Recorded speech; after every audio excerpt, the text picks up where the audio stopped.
The snowfall in Columbus, Ohio, was unpredictable in January. On the day of Victoria Belmont and Stephen Keller's wedding, the temperature dropped to -10, but inside the Riverview Banquet Hall, warmth and joy reigned. Tori's snow-white dress, as her loved ones called her, flowed softly as she moved among the guests. Stephen never let go of her hand, leaning over from time to time to whisper something that made her laugh. The perfect couple. 2 months later, the aroma of freshly brewed coffee filled the newlyweds' apartment.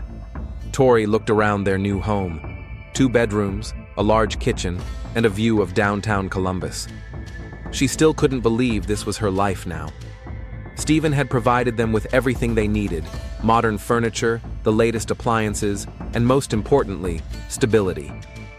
His job as a software developer at a growing technology company guaranteed the comfortable life Tori had always dreamed of. She ran her hand over the smooth marble countertop in the kitchen.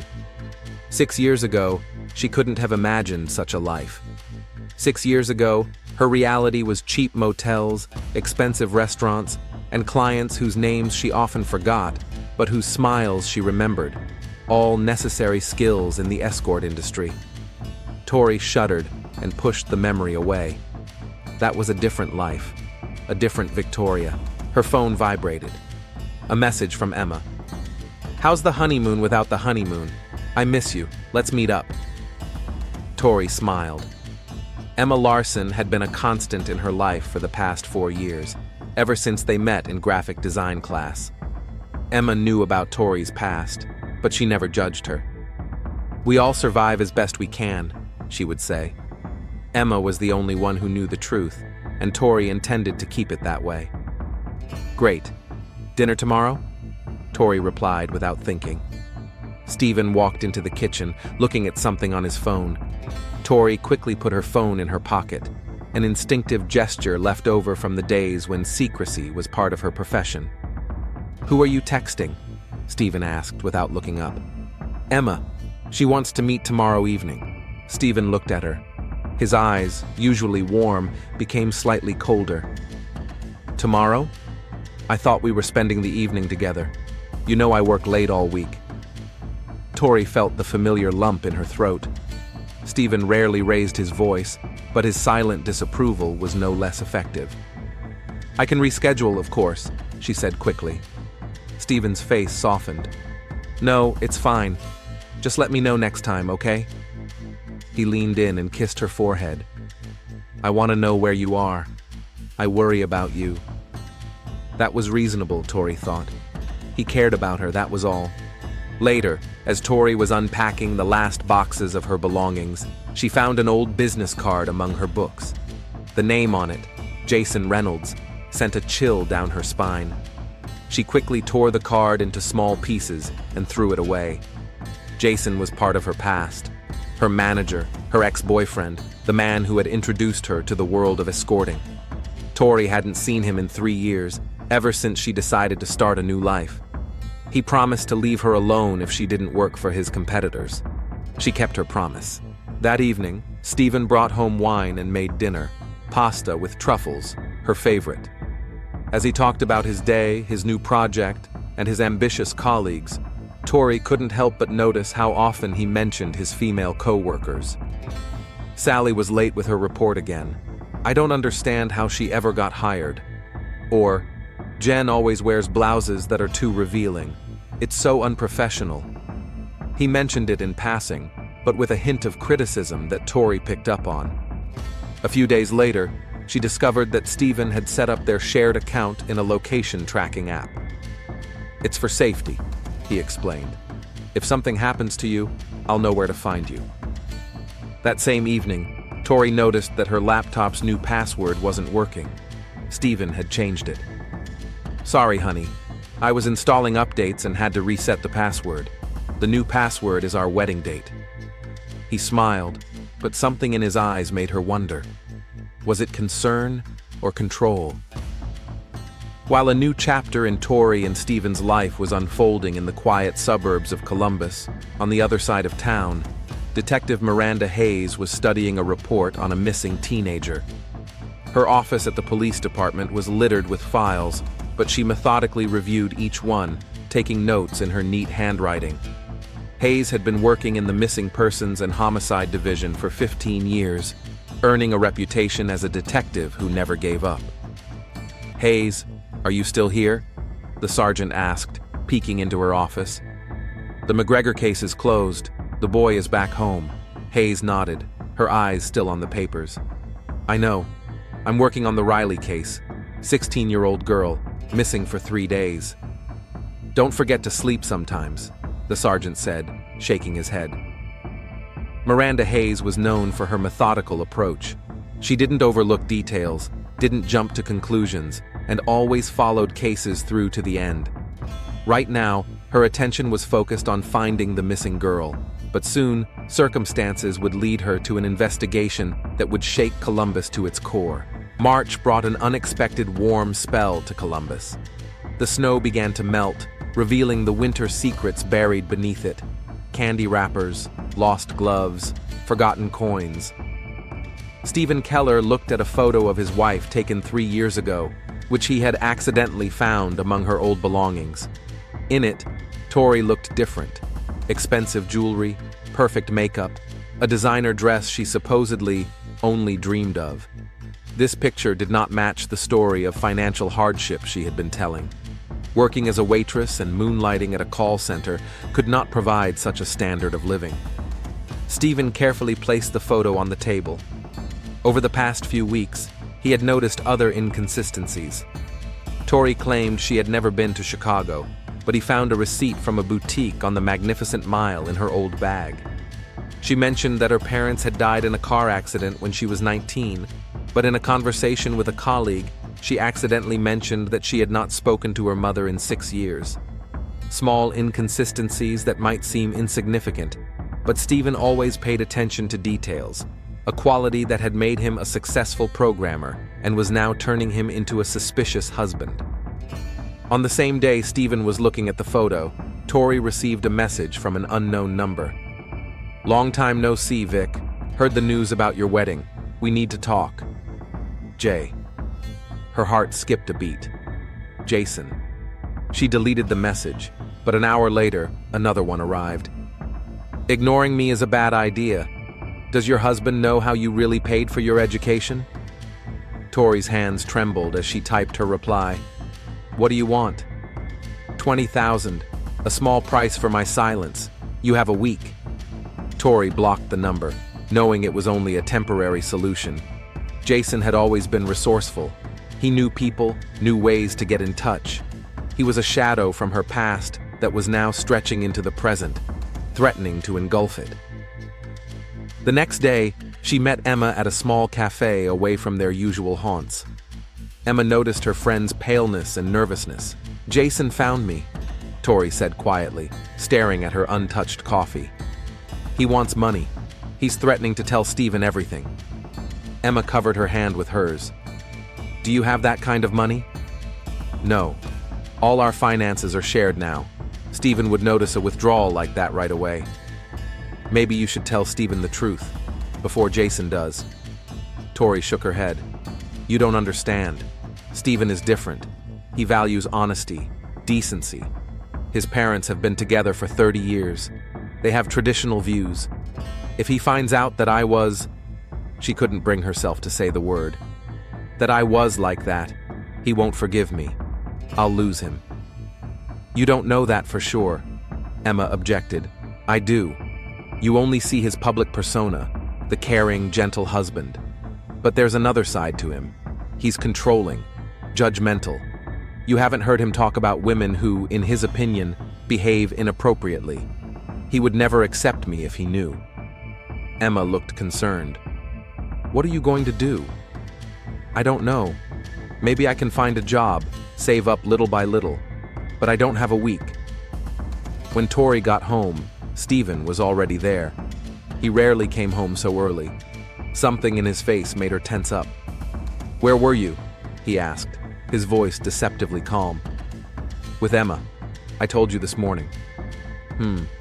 He nodded, studying her face. "Your phone rang. Several times." Her phone. She had left it charging. A stupid mistake. I checked it. Thought it might be something important. Stephen continued. An unknown number. I answered, but they hung up. Tori felt the blood drain from her face. Probably telemarketers. She tried to smile. And then a message came. Stephen picked up her phone. Something about our previous agreement and that the offer is still valid. What does that mean, Tori? I don't know. Must have been a wrong number. The lie seemed obvious even to her. Stephen placed the phone on the table between them. You blocked a number yesterday. Was it the same person? Have you been checking my phone? Answer the question, Victoria. She wasn't used to hearing her full name from his mouth. It sounded like a warning. It doesn't mean anything. Just someone from the past. I'll take care of it. Which past, Tori? The one you told me about, or the one you're hiding? For a moment, she thought about confessing, but fear was stronger. I'm not hiding anything important.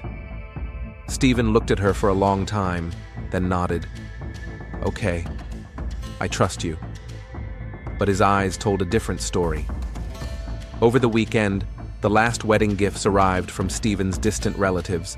Silver candlesticks, crystal glasses, an envelope with a check from his aunt in Portland. Each gift came with a card offering congratulations and wishes for happiness. To the perfect couple, to a long and happy life together. May your love be eternal. Tori put the cards in a special box Stephen had bought to store wedding souvenirs. A beautiful deception, just like their marriage now. Perfect on the outside, full of tension and unspoken words on the inside. Stephen began checking her phone more often, asking questions about her past, as if trying to catch her in a lie. He installed a security camera in their apartment, because of recent thefts in the neighboring building. A camera that recorded her every move while he was at work. Meanwhile, Jason continued to text her from new numbers, which she immediately blocked. Time is running out, Vic. You don't want your husband to find out about your special talents, do you? Remember that night with the senator? I still have the photos. His threats were becoming more and more specific. Tori knew he really might have the photos. Jason had always been cautious. He collected insurance on all his girlfriends. In mid-March, a postcard arrived from the wedding photographer. Their official wedding photos were ready. Tori and Stephen looked through them together on the sofa. Perfect pictures of a perfect couple. Tori in a white dress that symbolized purity and innocence, which she did not possess. Stephen proudly embraced her waist, unaware of who he was actually holding in his arms. We look great together, Stephen said, kissing her on the temple. For a moment, she saw in him the man she had fallen in love with, caring, gentle. But then his phone rang, and he instinctively tensed, as if expecting bad news. Is everything okay? She asked. Of course, he smiled, but the smile didn't reach his eyes. Just work. That night, while Stephen was asleep, Tori carefully took his phone. She had never checked his messages before. It seemed like a breach of trust. But something told her she needed to know who he was communicating with. In his messages, she found a conversation with an unfamiliar number. No name, just numbers. Found out something interesting about your wife. Call me when you're alone. Stephen's reply, I'll be at work until 7. I'll call you later. The message was sent yesterday.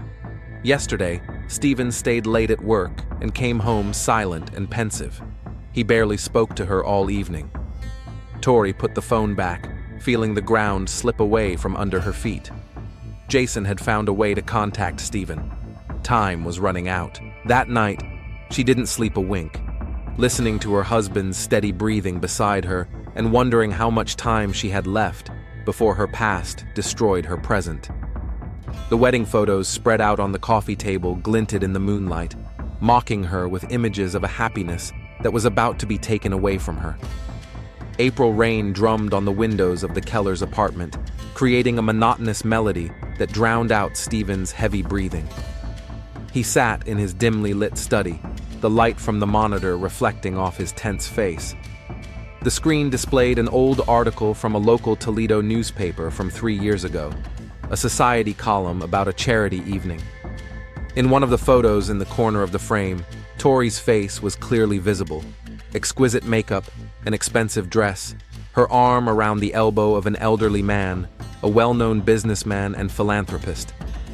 Stephen spent a sleepless night methodically gathering information. A random message from an unknown well-wisher led to a chain of discoveries. He created a separate folder on his secure cloud storage, where he stored all the evidence he found. Photos of Tori with different men at various events, a link to an archived escort service website where, although her name was not mentioned, the description and hidden photo matched. Random comments in society columns about the companion of a well-known real estate agent, whose name was not mentioned. Stephen leaned back in his chair and rubbed his sore eyes. His methodical programmer's mind arranged the facts into logical chains. He checked each clue meticulously, as if debugging complex code. Tori had never told him about this part of her life. She talked about her difficult years as a student, her part-time job as a waitress, her rented room in a rough neighborhood. All this time, she had been lying. The sound of an incoming message snapped him out of his stupor. It was the anonymous sender again. "Still interested? I have more." Stephen replied with one word: "Yes." A few minutes later, an email arrived with an attached file. Stephen downloaded it to a secure virtual drive and opened it. Photos of Tori with Jason Reynolds, dated 5 years earlier. They looked like a couple. In one photo, they were kissing next to an expensive car. In another, they were dining at a restaurant where dinner for two cost a week's salary for the average person. A strange feeling grew inside Stephen, a mixture of rage, humiliation, and painful curiosity. He couldn't stop. Each new piece of evidence of Tori's double life only intensified his obsession. He wanted to know everything, every detail, every name, every encounter. It became an obsession. That same day, Jason called Tori when she was alone in her apartment. She knew she shouldn't answer, but her fear of what he might do was stronger. "Hi, Vic. Miss me?" His voice sounded as confident as ever. "What do you want, Jason?" "I already told you. 20,000. A small price to pay for silence. You don't want your programmer to find out how you really paid for your education, do you?" "I don't have that kind of money," Tori said quietly, afraid that the security cameras might be recording sound. "Find it. You have 3 days, Vic. Then I'll send your husband a complete dossier on your career, including the video." Tori froze. "What video?" Jason laughed. "Did you think I didn't keep copies? For special clients, we sometimes made souvenirs, with your participation." "You're lying." Her voice trembled. "Want to check? Maybe I'll send you a clip as a souvenir?" Tori closed her eyes, trying to suppress the nausea. 3 days. I'll try." "Good girl. And Vic, don't try to disappear. I'll always find you." After the call, Tori stood under the shower for a long time, trying to wash away the feeling of dirtiness. She didn't know if Jason was bluffing about the video or not. It was possible. In those days, she was often under the influence of alcohol or pills that Jason gave her to relax her before difficult clients. There were evenings she didn't remember completely. The next day, Emma stopped by Tori's place unannounced. Stephen was home, working remotely, which was becoming more and more frequent. He hardly ever let Tori out of his sight. "I was just passing by and thought I'd drop in for coffee," Emma explained, but her gaze said otherwise. The three of them sat in the living room, Stephen glued to his laptop, but Tori felt that he was listening to every word. Emma talked about work, a new exhibition, vacation plans, the usual topics. But when Stephen left to answer the phone, she quickly leaned over to her friend. "What's going on? You look terrible. And he..." Emma glanced toward the hallway. "He's acting weird." "Everything's fine," Tori replied automatically. "No, it's not fine. He's looking at you like I don't know, like you're some kind of experiment. It's scary." Tori wanted to tell her friend everything, about Jason's blackmail, about Steven seeming to have found out something, about the growing tension in the house. But Steven returned too quickly, his steps purposeful, almost aggressive. "Emma, it's so nice of you to stop by," he said with a smile that didn't reach his eyes. "But Tori and I have plans for the evening. Maybe another time?" It wasn't a question. It was an order. Emma looked at Tori for confirmation, but she just nodded without looking up.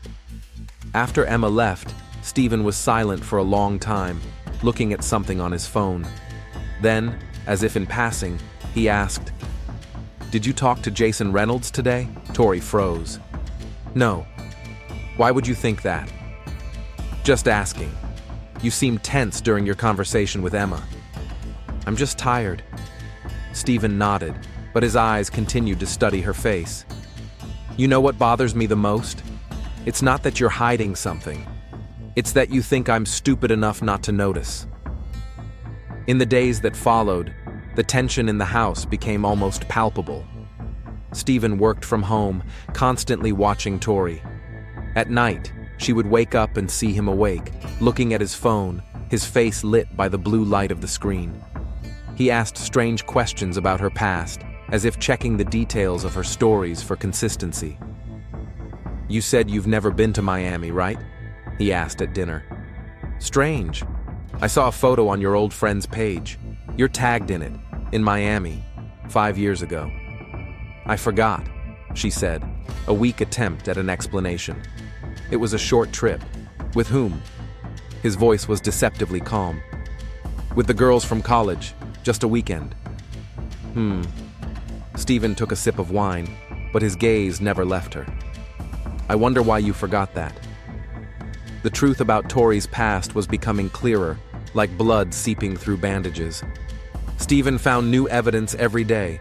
Old social media accounts she thought she had deleted, photos on friends' pages, mentions in old online forums. He pieced these bits together, forming a complete picture of her former life. Meanwhile, Jason became even more persistent. He started sending messages to Tori's work email and calling the office where she worked part-time as a graphic designer. Once, she saw him standing by her car in the parking lot, smiling and watching her approach. Tori turned around and called a taxi. In mid-April, just a few days before their 2-month wedding anniversary, Tori discovered that all her credit cards had been blocked. Steven explained that it was due to suspicious activity and said he would take care of it. "Use cash for now," he suggested. But she had almost no cash, and he controlled their joint account. Tori felt the walls closing in around her. She was trapped between Jason's blackmail and Steven's suspicions. She had nowhere to run.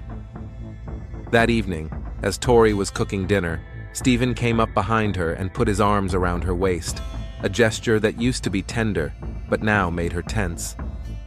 "I have a surprise," he said, kissing her neck. "I took Friday off. We're going to celebrate our anniversary in a special way." "The anniversary is on Saturday," Tori automatically corrected him. "I know, but we'll start the celebration on Friday. I booked a cabin by the lake for the weekend. Just you and me. No phones, no distractions." Isolation. That was Tori's first thought. He wanted to take her somewhere where no one else was around. "Sounds wonderful," she forced herself to smile. "I want you to wear your wedding dress," Steven added, his fingers tightening slightly around her waist.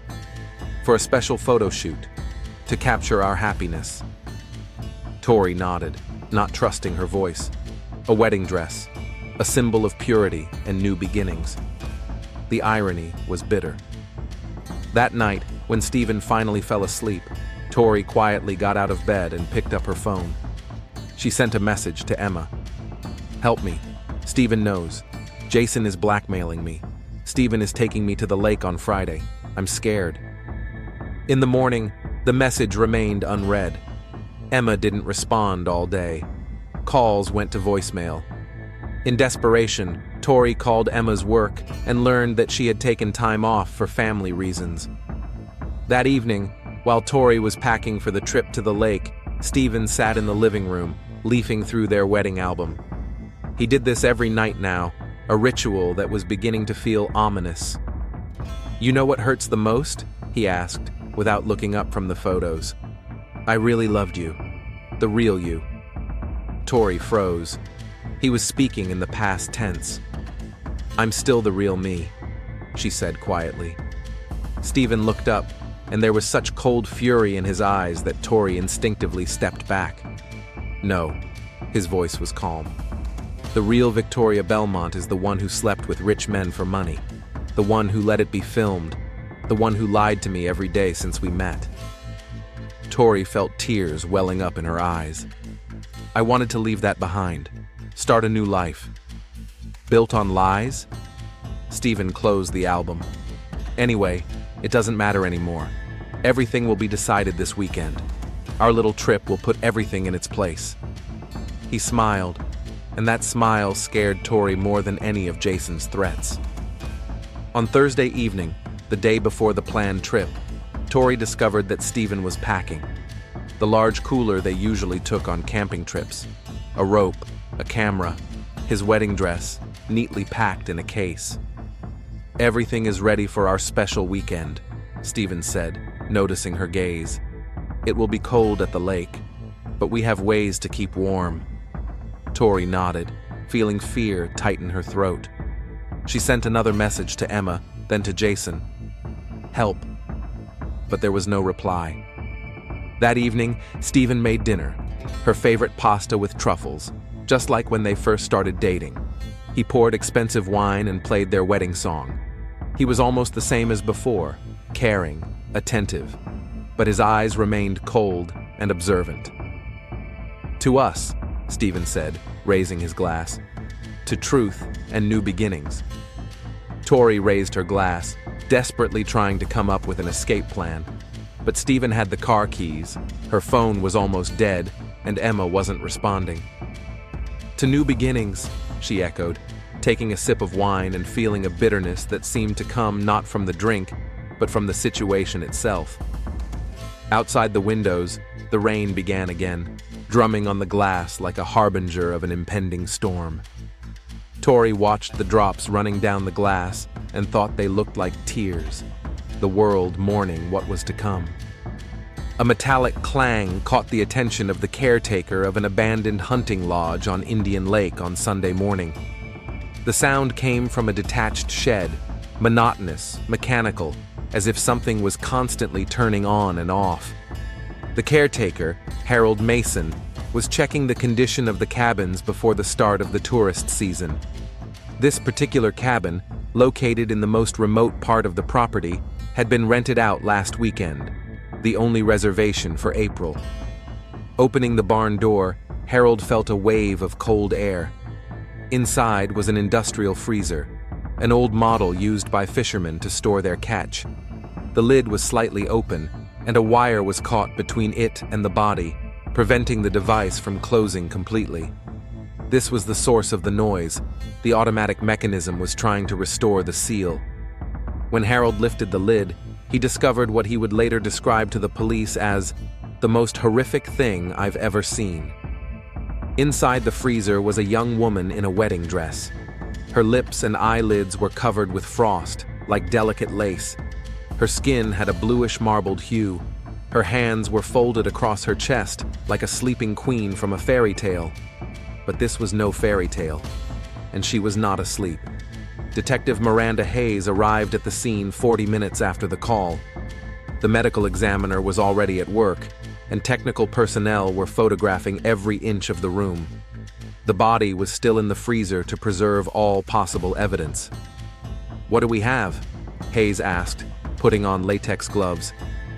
"Victoria Keller, 28 years old," the officer replied, checking his notes. "Identified by her driver's license in a purse found in the cabin. Recently married.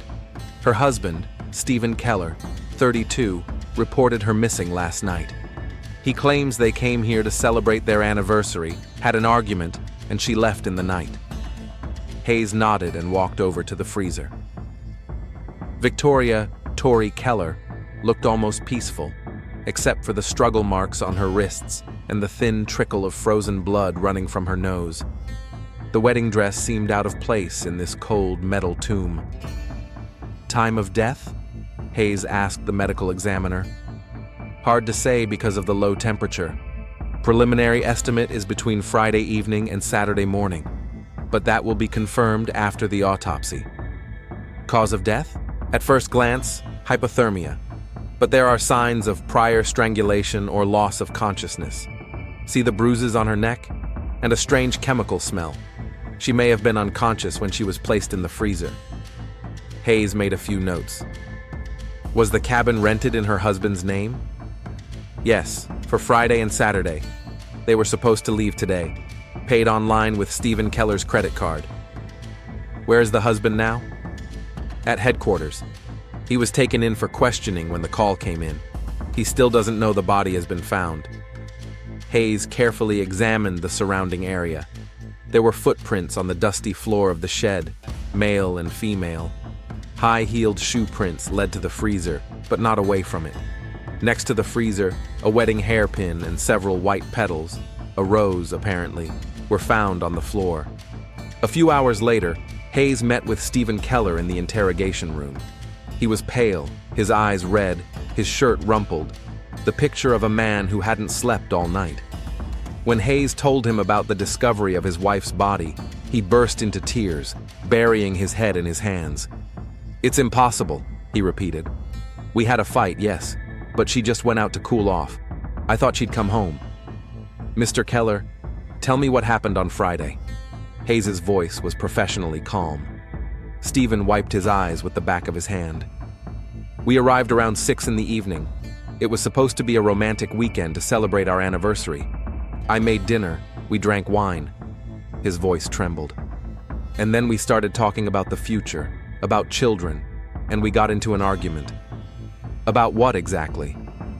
"About Tori's past, about the fact that she had kept some things from me before we got married." "What things, Mr. Keller?" Stephen looked away. "Personal things. It doesn't matter now." "Everything matters to the investigation, Mr. Keller." He took a deep breath. "I found out that Tori had been working as an escort before we met." Hayes nodded, showing no surprise. "Go on. What happened after the argument?" "She was upset and said she needed some fresh air. It was already nighttime, around 11. I told her it was a bad idea, but she left anyway. I waited an hour, then started looking around the cabin. Then I drove to check the road to the highway. I searched all night." His voice broke. "Why didn't you call the police right away?" "I thought she was just angry and would come back when she cooled down. By morning, I panicked and called the rescue service. They told me to wait 24 hours. "What about the wedding dress? Why was she wearing it?" Stephen looked surprised. "I don't know. I brought it for a photo shoot. I wanted to take pictures by the lake at dawn. She wasn't wearing it when she left." Hayes continued to ask questions, noting inconsistencies in Stephen's story. He claimed he didn't know about the shed, had never been in there, that he and Tori were happy before he learned about her past, that he loved her despite everything. After questioning Stephen, he was released on his own recognizance, with his home placed under surveillance. There was no direct evidence of his involvement, only circumstantial evidence and a questionable alibi. The autopsy performed the next day confirmed the initial assumptions.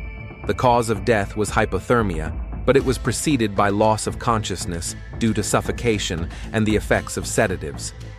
Traces of diazepam were found in Victoria Keller's blood in a concentration sufficient to cause loss of consciousness, but not death. There were characteristic bruises on her neck from strangulation, not fatal, but strong enough to cause temporary loss of consciousness. She was alive when she was placed in the freezer, concluded the medical examiner, but probably unconscious. Death occurred within a few hours due to hypothermia. Traces of rope were found on the victim's wrists and ankles. She had been tied up, although no rope was found in the freezer. Traces of skin were found under her fingernails. She had fought back. The DNA belonged to a man, but comparison with Stephen Keller's samples had not yet been completed. The strangest element was the wedding dress. The examination showed that Victoria had been dressed in it after she lost consciousness. Some of the fasteners were incorrectly fastened, which would have been impossible if she had put it on herself. Moreover, she was wearing other clothes under the dress, jeans and a sweater. The investigation deepened, and Detective Hayes began to dig into the victim's past. Victoria Belmont was not listed in police databases, no arrests, no citations. But in unofficial sources, her name came up in connection with the elite escort service Golden Key, which operated in Toledo and Cleveland 5 or 6 years ago. One of the former employees of Golden Key, who agreed to speak anonymously, confirmed that Tori was one of the agency's most sought-after girls. She wasn't just beautiful, she was smart. She could hold a conversation on any topic. Businessmen adored her. Jason Reynolds, a former manager at the agency and, according to rumors, Victoria's ex-boyfriend, proved more difficult to track down. He had a criminal record for pimping, but there had been no information about him in official channels for the past 3 years. Through confidential informants, Hayes learned that he had switched to blackmail, using information about clients and girls to get money. Other names came up during the investigation, clients who were especially attached to Tori. One of them, Richard Alden, a well-known developer from Toledo, had a long-term relationship with her. They were seen together at various events, and rumor had it that he was very upset when she suddenly disappeared 3 years ago. He had enough resources to find her and a motive for revenge if he perceived her departure as a betrayal.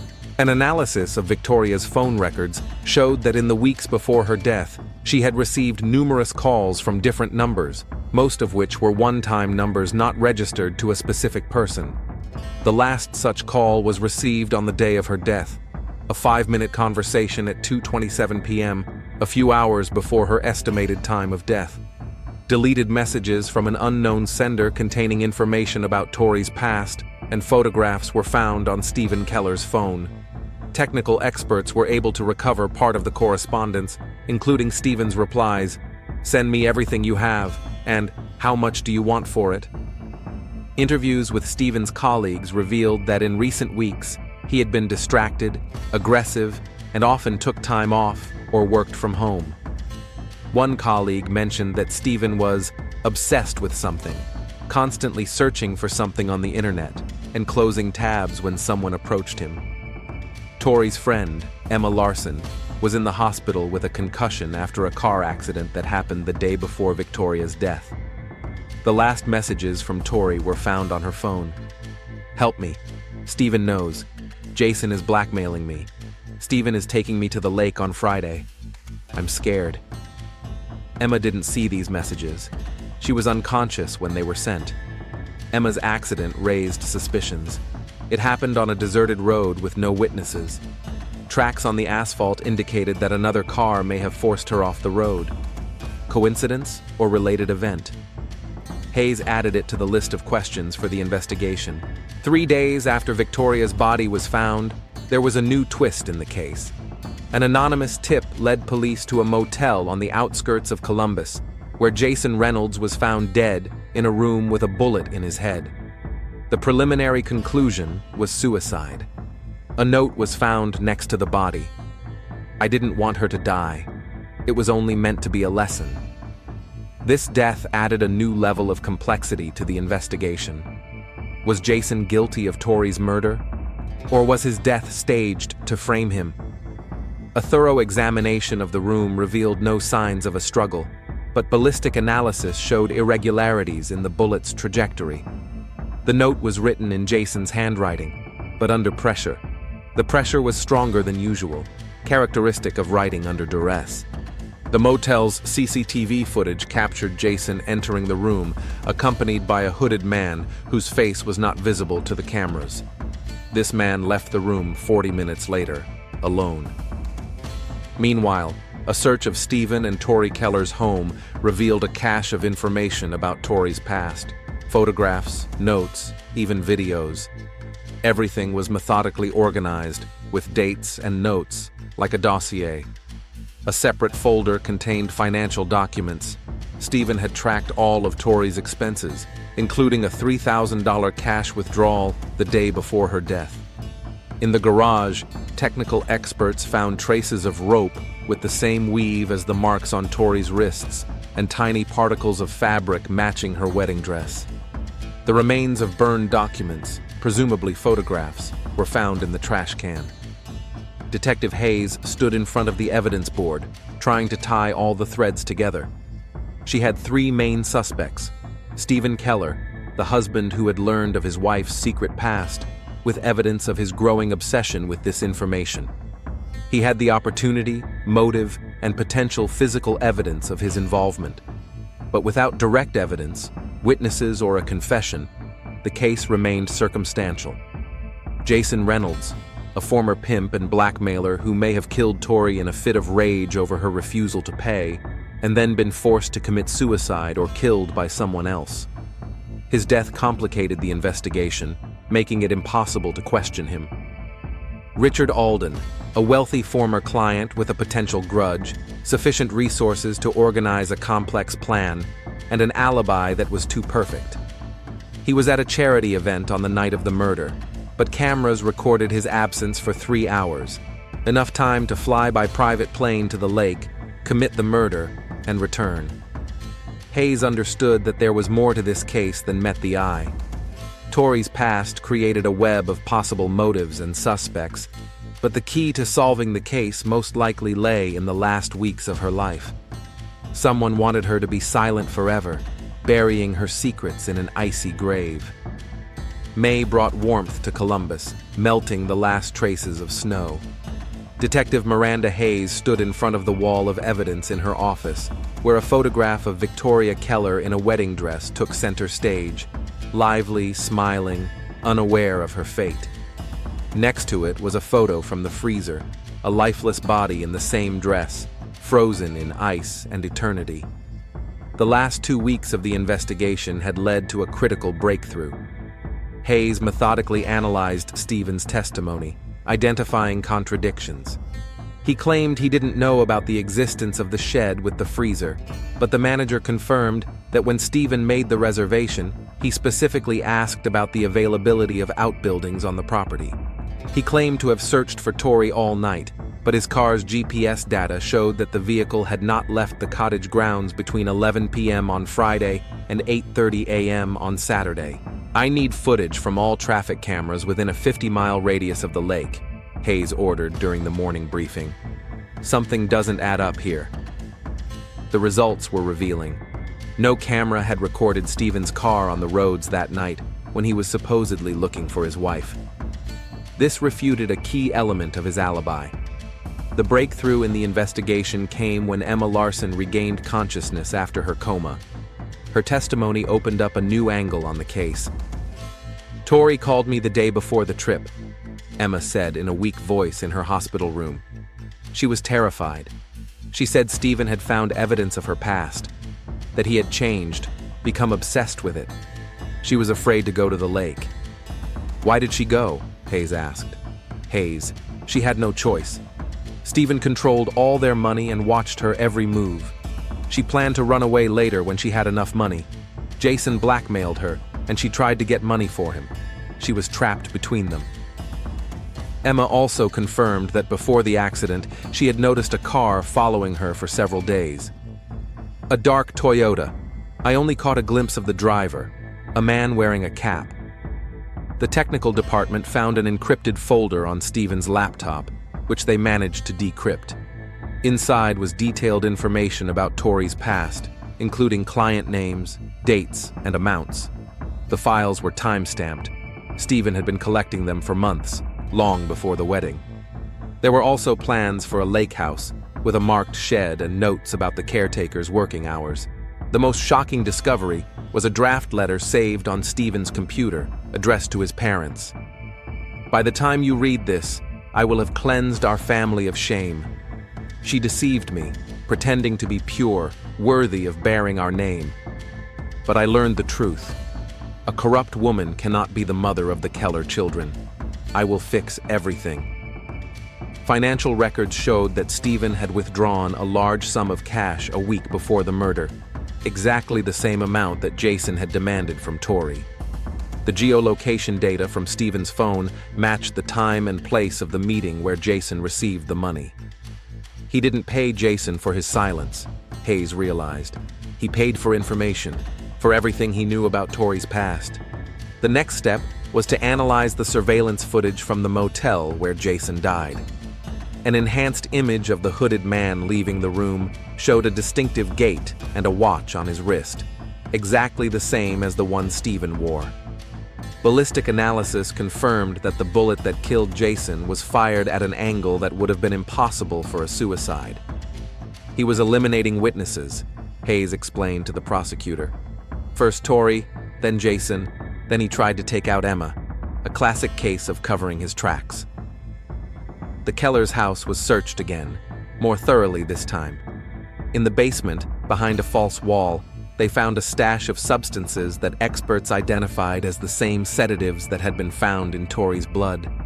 There, they also found notes on dosages and effects downloaded from the dark web. Stephen Keller was arrested at his company's office on Tuesday at 2:30 p.m. He did not resist, keeping a stony expression on his face. Only when Detective Hayes read the charges did a strange smile appear on his face. "She deceived me," he said quietly. "She pretended to be pure, innocent. But she was with dozens of men for money. In her wedding dress, I put her in ice so she would remain as she should have been. A pure bride. It was a gift." During the interrogation, Stephen remained confident, like a man who had accomplished his mission. He described in detail the plan he had been developing for months, how he had gathered information about Tori's past even before the wedding, but decided to marry her in order to punish her for deceiving me, how he added sleeping pills to her wine during dinner by the lake, how he put the wedding dress on the unconscious Tori and carried her to the barn. "She woke up when I was putting her in the freezer." His voice was emotionless. "She started begging and pleading. She said she loved me. But that was a lie. A whore can't love." The examination established that Tori remained conscious long enough to try to escape. Scratches on the freezer lid, broken nails, blood on the seal. She fought to the end. Her last act of resistance was to jam the cord in the lid, preventing the freezer from closing completely, which caused a noise that attracted the caretaker's attention. The trial was brief. The evidence gathered by Detective Hayes left no doubt about Stephen's guilt. The court sentenced Stephen Keller to life imprisonment without the possibility of parole. He accepted the sentence with the same strange smile with which he had confessed to the murder. Few people attended Victoria Belmont's funeral: Emma, a few colleagues, Detective Hayes. Tori's parents did not come. Their relationship had been severed years ago when they learned of her work as an escort. The past that Tori had tried so desperately to escape haunted her, even in death. In her final report on the case, Detective Hayes noted, "The tragedy of Victoria Keller is a story of how social condemnation and toxic notions of female virtue can become a deadly trap. Stephen Keller was not insane. He was a product of a culture that teaches men to own women and women to be ashamed of their past. Victoria Belmont tried to start a new life, but society would not allow her to leave her past behind. Emma Larson, having recovered from her trauma, founded a foundation to help women who want to leave the escort industry. In an interview with a local newspaper, she said, "Tori wanted only one thing, a second chance. She deserved it, as we all do." A year after the tragedy, the hunting lodge on Indian Lake was demolished and replaced with a bench bearing a simple plaque. "Victoria, remember that the past does not determine the future." Every anniversary of Tori and Stephen's wedding, an unknown person leaves a white rose on the bench, a symbol of innocence, which became Victoria Belmont's death sentence and her final resting place.